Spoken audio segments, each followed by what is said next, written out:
किसान साथियों नमस्कार। दोस्तों, यदि आप गर्मी में सोयाबीन की फसल लगाने वाले हो या फिर लगाने का सोच रहे हो तो ये वीडियो आपके लिए काफ़ी ज़्यादा इन्फॉर्मेटिव हो सकती है। देखिए दोस्तों, खरीफ में तो हम सभी लगाते हैं सोयाबीन की फसल, लेकिन गर्मी में यदि आप लगा रहे हो तो आपको बहुत कुछ ध्यान रखना होगा। जैसे खेत की तैयारी कैसे करनी है, इसके अलावा बीज दर आपको कितनी रखनी है, खाद उर्वरक में आपको क्या देना है, कितना देना है, ये सारी जानकारी आपको होना चाहिए। इसके बाद ही आप एक बेहतर उत्पादन सोयाबीन की फसल से ले सकते हो, वो भी गर्मी में।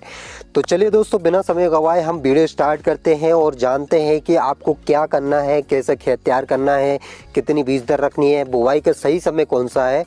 तो सबसे पहले हम बात करते हैं खेत की तैयारी की कि खेत तैयार आपको कैसे करना है। तो दोस्तों, गेहूं की कटाई के बाद आपको गहरी जुताई करनी है सबसे पहले। इसके बाद मिट्टी को भुरभुरा कर लेना है। अब ये मिट्टी को भुरभुरा करने का मैं क्यों बोलता हूँ, ताकि जो बीज का अंकुरण है वो सही से हो सके, एक एक दाना हमारा अंकुरित हो जाए, इसके लिए हम मिट्टी को भुरभुरा करते हैं।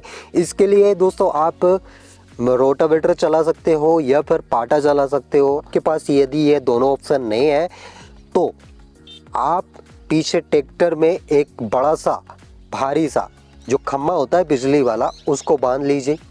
अब टूटा खम्मा तो आपको कहीं भी मिल जाएगा और उसको राउंड में घुमा दीजिए खेत में, उससे भी मिट्टी काफ़ी हद तक बारीक हो जाती है। ये तो हो गई मिट्टी बारीक करने की बात रखना। इसके अलावा वैरायटी पे भी आपको बहुत ज़्यादा फोकस करना पड़ेगा, क्योंकि खरीफ में आप कोई सी भी वैरायटी लगा दीजिए, सभी अच्छा उत्पादन देती है। लगभग 5-6 कुंटल प्रति एकड़ तक उत्पादन हमको मिल जाता है खरीफ में। लेकिन गर्मी में यदि आप सोयाबीन की फसल लगा रहे हो तो आपको कम अवधि वाली वैरायटी का चुनाव करना है। तो वैरायटी के बारे में भी मैं आपको बताऊंगा कि आपके लिए कौन कौन सी बेस्ट वैरायटी हो सकती है गर्मी के लिए। तो सबसे पहले हम बात करते हैं सही समय की। देखिए दोस्तों, यदि आपके पास जगह है, मतलब आपने पहले से ही खाली जगह छोड़ रखी है कि हमको गर्मी में सोयाबीन की फसल लगानी है, तो आप फरवरी के लास्ट सप्ताह में बुवाई कर दीजिए। फरवरी का लास्ट सप्ताह, एक तो इसमें जो सही टेम्परेचर है वो मिल जाता है।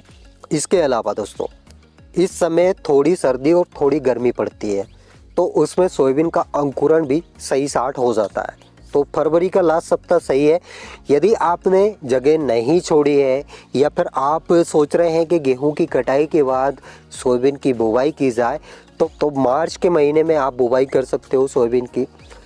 अब दोस्तों, एक और चीज़ मैं आपको बता दूं, खरीफ के मौसम में बीघा में जो बीज दर रखी जाती है वो लगभग 12-13 मतलब 15 केजी तक रखी जाती है, और एकड़ में अगर इसकी बात करें तो 25 से 30 केजी पर एकड़ तक बीज दर रखी जाती है। लेकिन ये मैं किसकी बता रहा हूँ, खरीफ के मौसम की। अब गर्मी की यदि बात की जाए बीज दर की, तो आपको बढ़ा के रखनी है। जहाँ पे हम 15 केजी पर बीघा बीज दर रख रहे हैं, वहाँ पे आपको लगभग 17-18 केजी पर बीघा तक आपको बीज दर रखनी है। ये मैं इसलिए बोल रहा हूँ क्योंकि गर्मी में अंकुरण खरीफ की अपेक्षा कम होता है। जितना अंकुरण खरीफ में हो रहा है उसका 70% अंकुरण गर्मी में होता है, इसलिए हमको बीज दर बढ़ा के रखनी है। और एकड़ की यदि बात की जाए तो 35 केजी पर एकड़ आपको बीज दर रखनी है, चाहे आप कोई सी भी वैरायटी लगा रहे हो। देखिए दोस्तों, वैरायटी के हिसाब से मैं बीज दर नहीं बता रहा हूँ, ये मैं खरीफ और जायद के हिसाब से बीज दर बता रहा हूँ। मतलब आपको गर्मी में कितनी रखनी है और खरीफ में कितनी रखनी है, ये तो हो गई बीज दर वाली बात। अब अक्सर हमारे किसान भाई एक और गलती करते हैं, जैसे सीड्रिल से बुवाई नहीं करते, मतलब छिटकाव विधि से बुवाई करते हैं। जैसे पहले से ऊपर से सोयाबीन का बीज डाल दिया और फिर उसमें कल्टीवेटर चला दिया, जो कि आपको नहीं करना है। ये काम सबसे गलत है। अगर आप ये करते हो तो आपको जो उत्पादन चाहिए वो उत्पादन नहीं मिलेगा। इसके अलावा दोस्तों, काफ़ी किसान भाई वैरायटी बनाने के लिए भी सोयाबीन की बुवाई करते हैं गर्मियों में। मतलब 2-5 केजी यदि उनके पास बीज है कोई सा नई वैरायटी का, तो वो सोचते हैं कि इस 2-5 केजी से लगभग 50 केजी हम बीज बना पाएँ, इसके लिए भी बुवाई करते हैं। तो यदि आप ऐसा करते हो तो सीड्रिल से ही बुवाई करें, और सीड्रिल से यदि आप बुवाई करते हो तो उसका रिजल्ट भी आपको 2 गुना मिलेगा। अब यहाँ पे खाद और उर्वरक की यदि बात की जाए तो देखिए दोस्तों, नाइट्रोजन तो वैसे भी बहुत कम ज़रूरत लगती है सोयाबीन की फसल में, चाहे वो खरीफ हो या फिर जायद हो। गर्मी में यदि आप बुवाई कर रहे हो तो नाइट्रोजन लगभग आपको 20-25 केजी पर एकड़ के हिसाब से देना है। और फास्फोरस की यदि बात की जाए तो वो आपको 50-60 केजी रखना है फास्फोरस की मात्रा। और इसके अलावा पोटास की यदि बात की जाए तो 30 से 40 केजी आपको पोटास की मात्रा रखनी है। इसके अलावा खाद उर्वरक में आपको कुछ भी नहीं देना है। सबसे अच्छी बात ये होती है कि दोस्तों, गर्मियों में चाहे आप कोई सी भी फसल लगा लीजिए, मूंग लगा रहे हो, सोयाबीन लगा रहे हो, उसमें रोग बिल्कुल नहीं लगते। मतलब ये सबसे अच्छी वाली बात है। खरीफ में आप देखते हो तरह तरह के रोग लग जाते हैं सोयाबीन की फसल में, कीट का प्रकोप रहता है।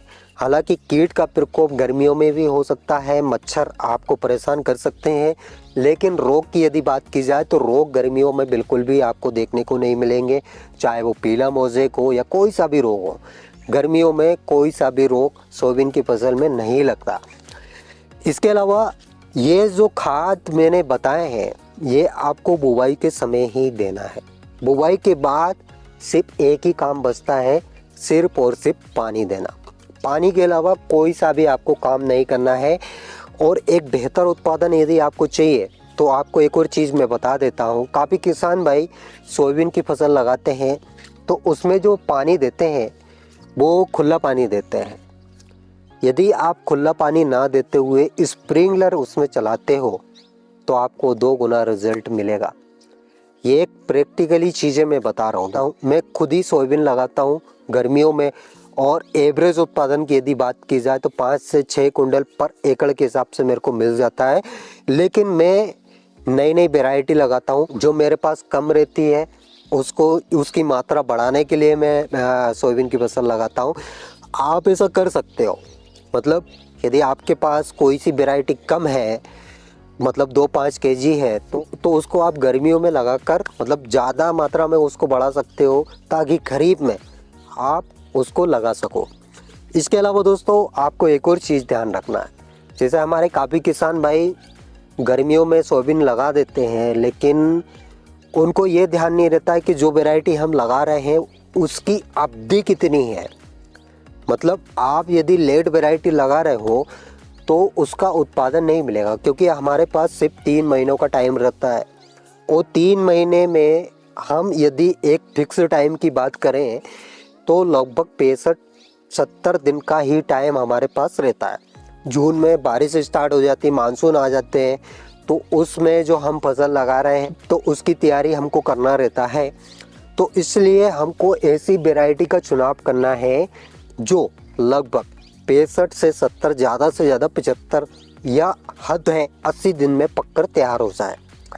देखिए दोस्तों, ये जो वैरायटी खरीफ में 85-90 दिन का समय लेती है, वो वैरायटी यदि आप गर्मी में लगाते हो तो वो लगभग 70-75 दिन में पक जाएगी, ज़्यादा से ज़्यादा 80 दिन लेगी। क्योंकि ये गर्मी में जो टेम्परेचर रहता है वो अलग है और जो खरीफ में जो टेम्परेचर है वो अलग है। 3 वैरायटी मैं आपको बताने वाला हूँ जो आप गर्मी में लगा सकते हो। सबसे पहले नंबर पे आती है 1569। ये वैरायटी खरीफ में लगभग 80-85 दिन में पककर तैयार हो जाती है। वही जेस 95-60 बराबर अवधि है इसकी। लेकिन अगर आप इसको गर्मी में लगाते हो तो ये लगभग 80 दिन में पककर तैयार हो जाएगी। वैसे हो तो 75 दिन में जाती है, लेकिन ये मैं मैक्सिमम अवधि बता रहा हूँ 80 दिन, ताकि आप ये ना बोलो कि सर आपने तो इसकी 75 दिन की अवधि बताई थी लेकिन ये 80 दिन में पककर तैयार हो रही है। इसलिए मैं 80 दिन की इसकी अवधि बता रहा हूँ। आप इसको लगा सकते हो। और इसका खरीफ के मौसम में अगर उत्पादन की बात करें तो लगभग इसका जो एवरेज उत्पादन है 7-8 कुंटल पर एकड़ है। और अगर आप गर्मी में इसको सही तरीके से लगाते हो, सही समय पे लगाते हो, तो ये 6-7 कुंटल पर एकड़ के हिसाब से उत्पादन आपको दे सकती है। इसके अलावा एक और वैरायटी है जेस 95-60। देखिए दोस्तों, इसका नाम सुनकर बिल्कुल मत जाइएगा। काफ़ी किसान भाई भाग जाते हैं कि अरे ये तो पुरानी दुरानी वैरायटी बता रहे हैं, लेकिन ये वैरायटी खरीफ में कुछ खास नहीं कर पाती, लेकिन गर्मी में ये वैरायटी लगाने लायक है। देखिए दोस्तों, खरीफ में हम सबको पता है कि इसमें रोग बहुत ज़्यादा आते हैं। इस वजह से हमारे काफ़ी किसान भाइयों ने इस वैरायटी को लगाना भी बंद कर दिया। लेकिन गर्मी में ये वैरायटी आपको काफ़ी बढ़िया उत्पादन दे सकती है। गर्मी में यदि आप इस वैरायटी को लगाते हो तो आपको कोई सा भी रोग इसमें देखने को नहीं मिलेगा। इसके अलावा ये एक अर्ली वैरायटी है, इसकी अवधि ज़्यादा नहीं है, तो ये गर्मी के लिए काफ़ी ज़्यादा बेस्ट वैरायटी हो सकती है यदि आप लगाते हो तो। एनआरसी की यदि बात की जाए तो एनआरसी 138, एनआरसी 142 ये दोनों ही अर्ली वैरायटी है, जिनको आप गर्मी में लगा सकते हो और एक ये बेहतर उत्पादन आपको निकाल के दे सकती है गर्मियों में भी। तो ये 3 वैरायटी जो कि मैंने बताई है, इनको आप गर्मी में लगा सकते हो और एक बेहतर उत्पादन ये आपको निकाल के दे भी सकती है और इनमें कोई भी रोग आपको गर्मी में नहीं देखने को मिलेगा। लेकिन दोस्तों समय का विशेष ध्यान रखें। इसके अलावा खेत की तैयारी कैसे करनी है वो भी आपको ध्यान रखना है। बीज दर आपको कितनी रखनी है वो भी मैंने आपको बताया।